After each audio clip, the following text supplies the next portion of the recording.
Bismillahirrohmanirrohim. Assalamualaikum warahmatullahi wabarakatuh. Bismillahirrahmanirrahim. Allah bir Muhammad Ali. Di dalam kesempatan kali ini, saya tertarik untuk membahas kembali mengenai Ba'alawi, namun dari sudut pandang saya sebagai orang yang pernah memiliki pendidikan di bidang ilmu sejarah. Karena itu saya mungkin juga ingin menanggapi apa yang disampaikan oleh dua orang guru besar perempuan pada saat tayangan Nabawi TV Live beberapa waktu yang lalu, yaitu Profesor Yasmin Syahab, seorang antropolog UI, dan Profesor Titi Puji Astuti, seorang filolog UI. Jadi saya ingat ya, waktu saya dulu kuliah sejarah 24 tahun yang lalu kira-kira, ada seorang guru besar perempuan juga yang di kelas itu mengatakan bahwa sebagian besar mereka yang mengklaim sebagai keturunan Nabi Muhammad SAW itu hanyalah klaim belaka yang menurut beliau ya itu sulit diverifikasi ya. Dan itu tujuannya adalah untuk legitimasi kekuasaan. Itu di satu sisi waktu kami kuliah di jurusan sejarah ini bukanlah hal yang baru dan asing seperti sekarang. Nah, tetapi pada saat yang sama, selama saya kuliah di jurusan sejarah, saya juga belajar sejarah lisan. Ya. Kenapa saya menjelaskan pengalaman saya ketika kuliah sudah cukup lama ya, hampir 2-3 dekade yang lalu ya. Jadi menarik untuk saya sampaikan bahwa di sini apa yang disampaikan oleh Imaduddin itu bukanlah hal yang baru-baru banget buat kami untuk meragukan nasab dari suatu klan yang mengklaim dirinya, kelompoknya sebagai keturunan Nabi Muhammad SAW. Dan sayangnya kelompok Imaduddin sendiri juga mengklaim, karena mereka adalah dari Terah Wali Songo ya, sepengetahuan saya, mengklaim juga Wali Songo adalah keturunan Nabi Muhammad SAW. Nah, perlu saya katakan bahwa saya itu masih keturunan dari Mataram dan Pajang. Jadi seharusnya kalau di dalam polemik ini mestinya saya kan berada di pihak Imaduddin, saya bukan berada di pihak Ba'alawi. Mungkin orang mengira saya berada di pihak Ba'alawi, terutama ketika saya menyampaikan di video saya sebelum ini. Ya, namun tidak demikian ya, karena saya memiliki latar belakang akademik sejarah itu, maka saya sangat tertarik dengan yang disampaikan oleh Profesor Titi Puji Astuti yang filolog itu, dan juga karena saya adalah seorang mursyid dari tarekat Daudiyah yang guru saya adalah seorang guru besar juga di bidang antropologi. Nah, Profesor Yasmin Syahab adalah seorang antropolog. Maka ini sangat nyambung dengan minat studi saya selama ini. Terutama kalau saya harus mengajarkan kitab The Beloved and I atau studi nafsiologi, saya harus mendalami juga, harus memahami sejarah, memahami antropologi, memahami filologi, linguistik, dan lain sebagainya. Nah, karena itu saya ingin menyampaikan beberapa poin. Poin pertama adalah, saya ingat ketika saya belajar sejarah lisan ya, maka disitulah saya belajar bahwa di dunia ini tidak semua hal itu dituliskan, tidak semua hal itu dicatat, dan ada banyak hal di dalam kehidupan kita, di dalam masyarakat kita yang belum tertulis, belum tercatat. Karena itu ada namanya sejarah lisan. Oke. Nah, maka karena itu saya bisa memahami klaim dari Ba'alawi untuk menegaskan posisinya bahwa mereka benar-benar adalah keturunan Rasulullah atau Imam Ali ibn Abi Thalib. Walaupun mungkin ada jeda, entah itu 500 tahun, entah itu 150 tahun yang tidak ada catatannya. Karena Nabi Muhammad SAW itu pun sendiri, hadis-hadis itu baru tercatat rapi sekitar 200 tahun, bahkan 300 tahun. Bayangkan ya. Hal berikutnya, poin berikutnya yang ingin saya sampaikan itu adalah yang disampaikan oleh Profesor Titi Puji Astuti. Jadi, seingat saya waktu saya kuliah filologi dulu, dan saya akan menyebut nama profesornya karena beliau adalah profesor yang pernah membimbing skripsi saya, yaitu almarhum Profesor Edi S. Ekajati ya. Kita tidak boleh menyimpulkan sesuatu di luar naskah atau manuskrip yang kita kaji. Jadi kita harus benar-benar menggunakan manuskrip yang kita kaji itu. Entah itu 1 atau 2, kalau kajian kita itu di 1 atau 2 atau 3 manuskrip itu. Sebagai contohnya adalah kitab The Beloved and I adalah satu manuskrip, katakanlah seperti itu. Nah, di dalam kitab The Beloved and I tidak dikatakan riwayat Nabi Muhammad SAW pada hari-hari akhir beliau. Hanya ada syarahan bahwa kesesatan Islam itu ya, ngomongnya sulit ya. Kesesatan Islam itu paling cepat terjadi pada masa Nabi Muhammad SAW baru meninggal dunia. Nah, hanya itu. Tapi saya tidak boleh mengatakan bahwa tidak ada riwayat yang mengatakan bahwa Nabi Muhammad itu tidak sakit, tapi hanya langsung meninggal dunia begitu saja misalnya. Atau bahwa beliau itu tidak diracun, dan lain sebagainya. Karena itu bisa jadi ada di naskah atau catatan yang lain. Di lain pihak, ya, bisa jadi ada tradisi lisan dan atau sejarah lisan yang beredar turun-temurun di satu komunitas masyarakat adat yang cukup lama mengenai kisah Nabi Muhammad SAW, misalnya tadi pada hari-hari akhir hidupnya, dan itu turun-temurun disampaikan, namun tidak tercatat, katakanlah tidak tercatat di kitab-kitab yang besar, yang naskah-naskah yang agung. Ya itu ya, seperti itu. Nah, jika filologi itu bermain di manuskrip dan naskah, seperti bidangnya Profesor Titi Puji Astuti, maka sejarah lisan atau tradisi lisan ini adalah bidang yang digeluti oleh sejarawan, khususnya yang mengkaji sejarah lisan, dan atau antropolog. Tentu saja aspek yang dikajinya adalah aspek antropologinya, dan mungkin bukan secara historisnya itu. Itu lebih kurang seperti itu dulu. Nah, poin berikutnya yang ingin saya sampaikan adalah poin yang disampaikan oleh Profesor Yasmin Shahab, seorang antropolog yang di dalam tayangan itu beliau menyatakan mengenai bisa terjadinya satu perubahan nama. Jadi yang beliau sampaikan ini secara antropologis ya, tolong dibedakan antara yang filologi, yang sejarah dengan yang antropologi. Wow. Jadi yang ingin saya bahas di poin sanggahan Nyai Raden Linawati ini adalah yang disampaikan oleh YouTuber yang terkenal itu menurut saya terlalu tergesa-gesa. Karena apalagi kalau kita membahasnya adalah silsilah nasab ya. Ada banyak kasus di mana seorang laki-laki itu bisa punya anak lagi pada usia 60, 70, 80 ya kan, misalnya Ahmad Albar itu punya anak usia 70, kemudian Robert De Niro kalau nggak salah dia punya anak lagi umur 80 tahun. Nah karena itu maka ada silsilah orang-orang yang secara nasab ya terutama, bahkan apalagi kalau mursyid itu juga masuk akal juga ya, baru usia 60 punya anak, atau itu anak bungsunya. Jadi akhirnya lamanya silsilah itu ada yang 40, ada yang 45, ada yang 50 untuk kasus silsilah dari Nabi Muhammad SAW. Baik itu silsilah nasab, genealogis maupun sanad.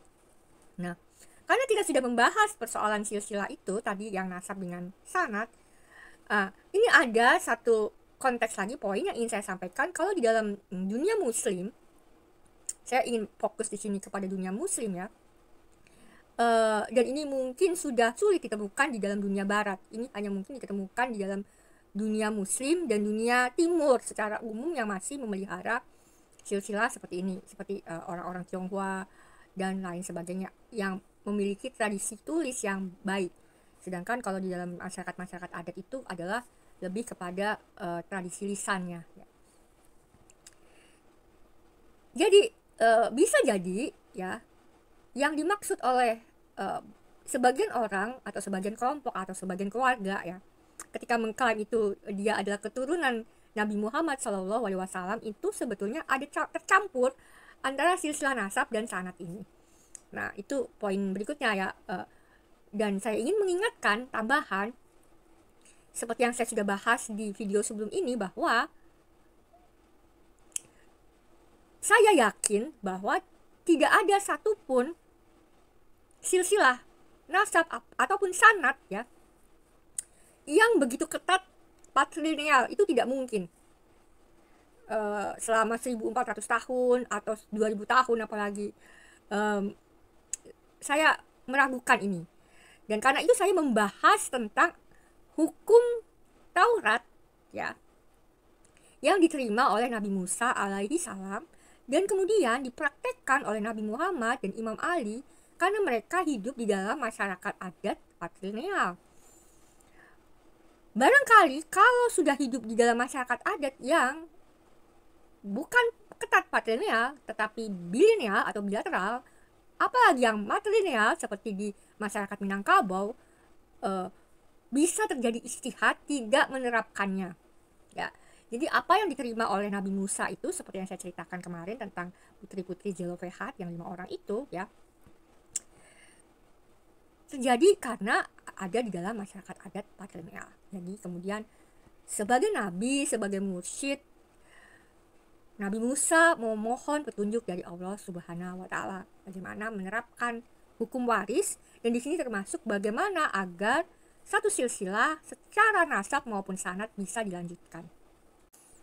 Nah, disinilah mungkin celah dari Rabita Alawiyah ya, yang bisa sangat dikritisi. Nah, bahwa klaim mereka itu murni dari garis laki-laki saja. Tidak ada garis perempuannya sama sekali. Nggak ada, saya yakin tidak ada, bahkan walaupun itu kesultanan-kesultanan seperti Maroko, Yordania, dan lain sebagainya. Hanya saja itu mungkin ditutupi di dalam penyampaian sejarah, atau kita tidak tahu bagaimana catatan sejarah di manuskrip-manuskrip itu sesungguhnya. Mungkin di sini letak perbedaan saya mungkin dengan Raden Linawati yang membahas mengenai manuskrip nasab-nasab. Nah, ini satu poin. Nah, poin berikutnya ya, ada perbedaan pandangan di antara berbagai kelompok Islam mengenai apa itu Ahlul Bait, apa itu zuriat Rasulullah Shallallahu Alaihi Wasallam.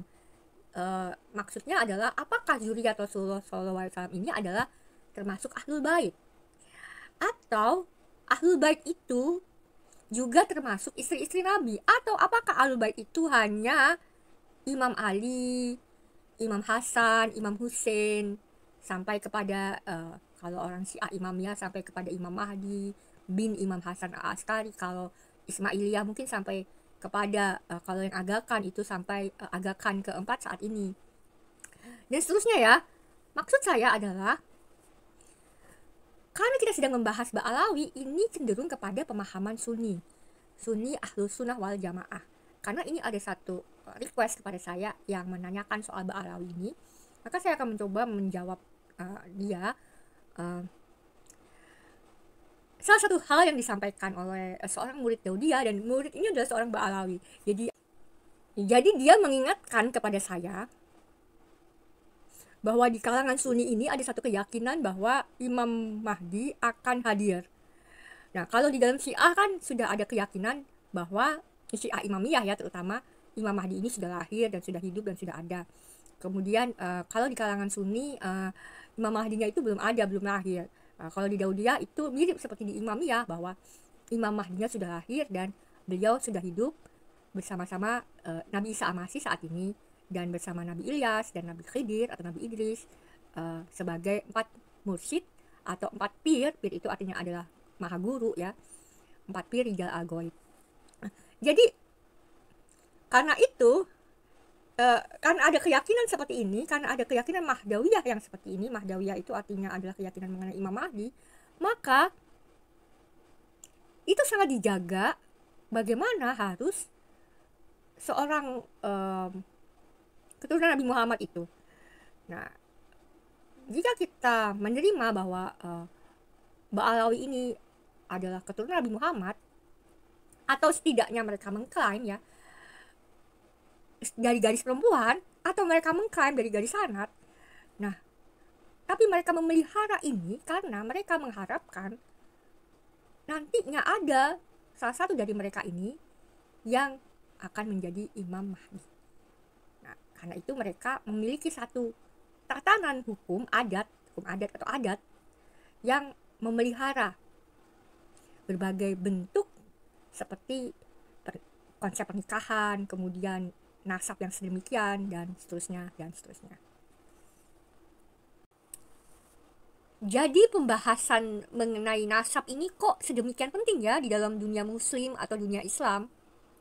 Kalau kita membahas dari sisi poin ini, salah satunya tadi seperti itu, kelompok-kelompok seperti Ba'alawi atau kelompok Sunni lainnya, atau mungkin kelompok Sufi yang meyakini bahwa Imam Mahdi itu belum lahir, ini menjadi sangat penting dalam membahas nasab. Ya, ini satu poin. Di poin yang lain adalah kenapa pembahasan mengenai nasab sekaligus sanad itu sangat penting di dalam dunia muslim dan atau dunia Islam ya. Ini karena adanya tradisi yang di India disebut sebagai sampradaya dan parampara. Jadi kalau sampradaya itu adalah transmisi secara personal, sedangkan parampara ini adalah bagaimana silsilah dari seorang mursyid kepada mursyid berikutnya, dari seorang guru kepada seorang guru berikutnya. Nah, jadi karena tadi saya sudah membahas bagaimana sanad itu bisa bercampur dengan nasab, dan di dalam nasab itu sendiri bisa terjadi sampradaya walaupun belum tentu ada parampara di dalam silsilah nasab, ya kan? Misalnya kalau Imam Musa Kazim kepada salah satu putranya yang bernama Ibrahim itu adalah sampradaya dan bukan parampara. Tapi kalau Imam Musa Kazim kepada Imam Ali Ridho itu adalah hubungannya sampradaya dan parampara. Ini kalau kita pakai terminologi di dalam India. Tapi ini ada di dalam dunia Islam. Dan di Cina pun ada. Kalau kita misalnya belajar kungfu atau wushu gitu kan, kita belajar Taoisme, itu ada juga. Jadi kita jangan selalu ya menggunakan framework barat yang mungkin sudah kehilangan akar dari tradisi seperti ini. Karena itu nasab dan sanad itu penting karena ada transmisi ini. Jadi kita harus jelas dari mana kita mendapatkan satu ilmu pengetahuan, mendapatkan satu sabda dari Imam Ali kah, dari Bunda Fatimah Az-Zahra kah, dari Nabi Muhammad kah, dari Isa Al-Masih kah, dari Santo Paulus kah, dari Nabi Ilyas kah. Kita harus jelas sanadnya. Nah, dan bisa juga kan terjadi di berbagai kasus silsilah nasab yang tadi seperti saya katakan ya, belum tentu parampara, tapi kemudian karena sudah dididik terus-menerus, ditransmisikan terus-menerus oleh orang tuanya secara turun-temurun di dalam ruang lingkup keluarga bait. Kalau di Turki itu namanya ocak, kami menggunakan istilah ocak. Kalau di dalam bahasa Inggris adalah heart, H-E-A-R-T-H. Nanti saya tulis di sini lah, saya coba tulis. Terus kalau di tradisi Helenisme itu ada dewi namanya Hestia. Kalau di dalam tradisi Tionghoa itu ada dewa yang khusus menjaga dapur. Nah, lebih kurang itu sebetulnya seperti itu, namanya adalah ocak, bait, tempat terjadinya penyampaian transmisi itu. Jadi itu sangat penting karena begitu ya, lebih kurang kalau di nasab maka kita juga harus jelaskan ini disampaikan oleh ayah saya, ini disampaikan oleh ibu saya, diajarkan oleh bapak saya dan ibu saya. Bisa terjadi misalnya di dalam kasus berbagai nabi. Kita tahu bahwa Nabi Ibrahim itu bapaknya bukan parampara, Nabi Musa bapaknya bukan parampara. Nabi Daud juga, ya.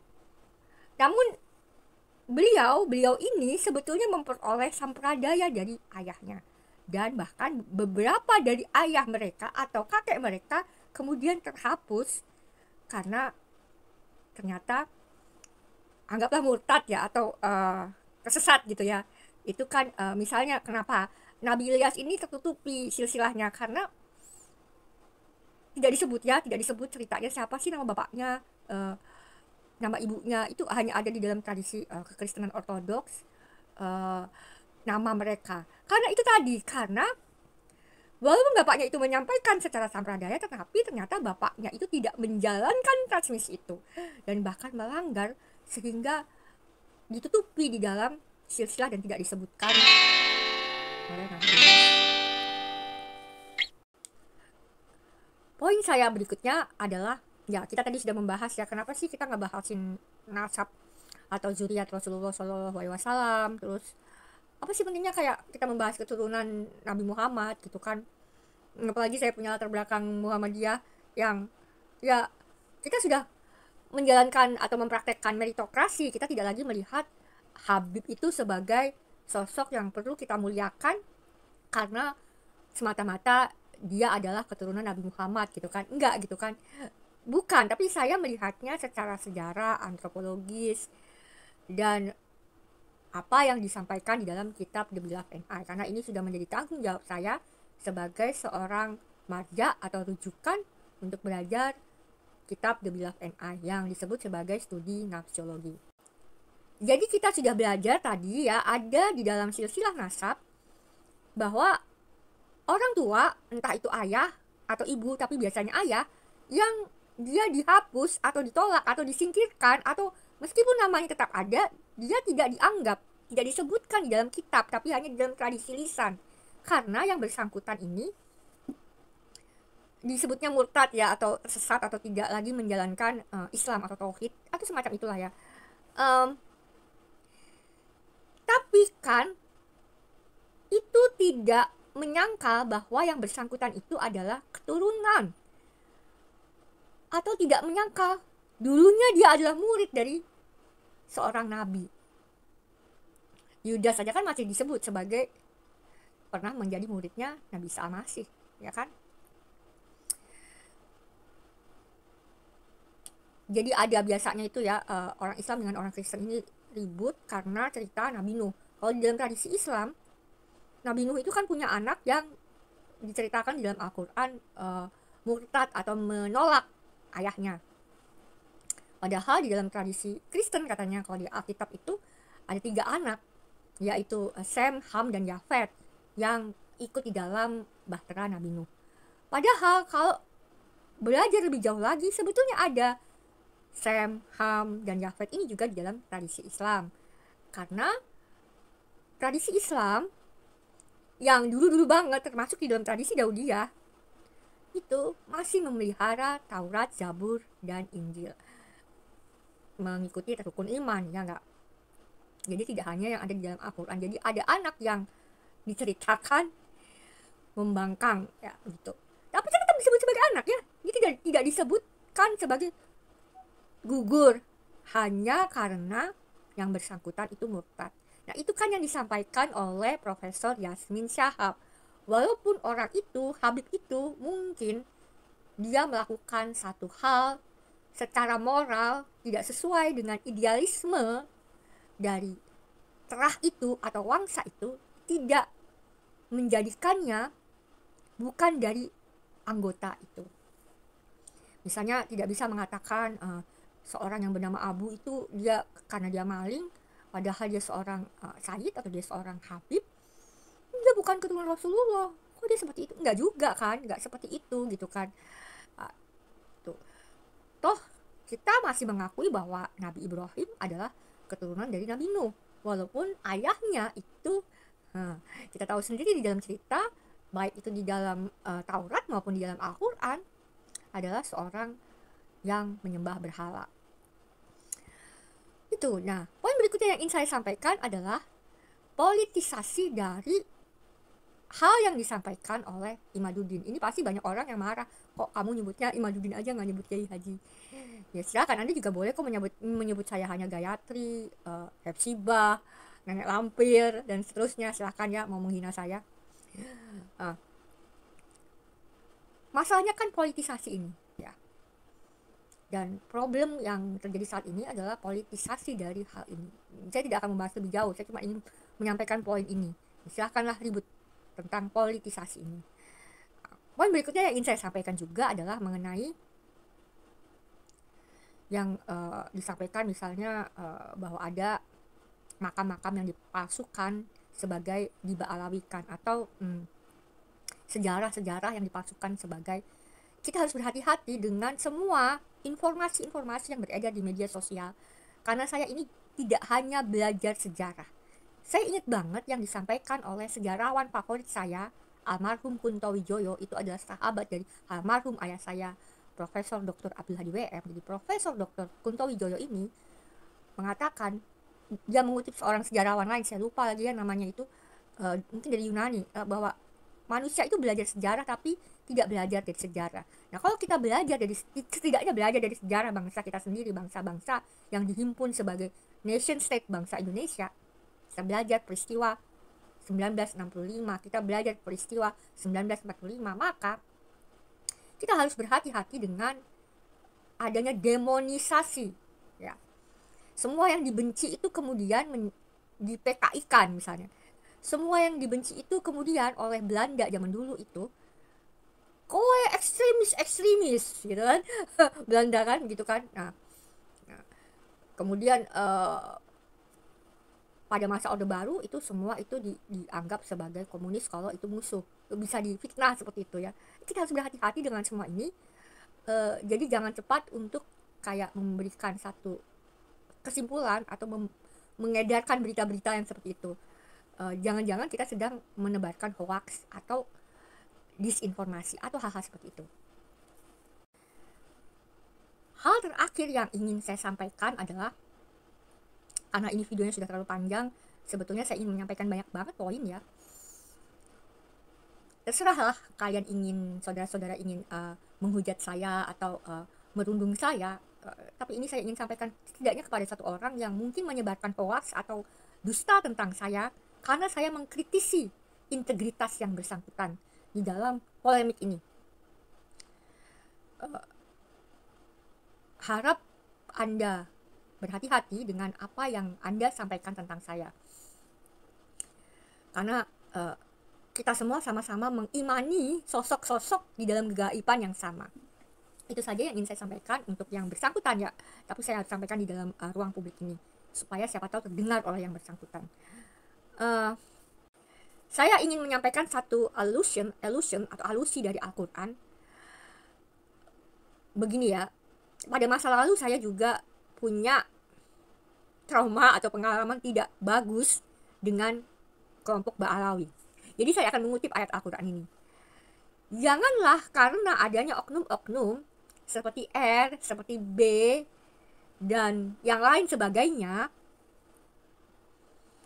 menyebabkan kita tidak berbuat adil kepada mereka. Ingat ya, itu ada di dalam Al-Quran, silahkan dicari sendiri ayat itu. Demikian yang saya sampaikan untuk sementara waktu ini. Billahi fisabil haq, wastabikul khairat, sidamastu. Assalamualaikum warahmatullahi wabarakatuh. Free Palestine, from the river to the sea.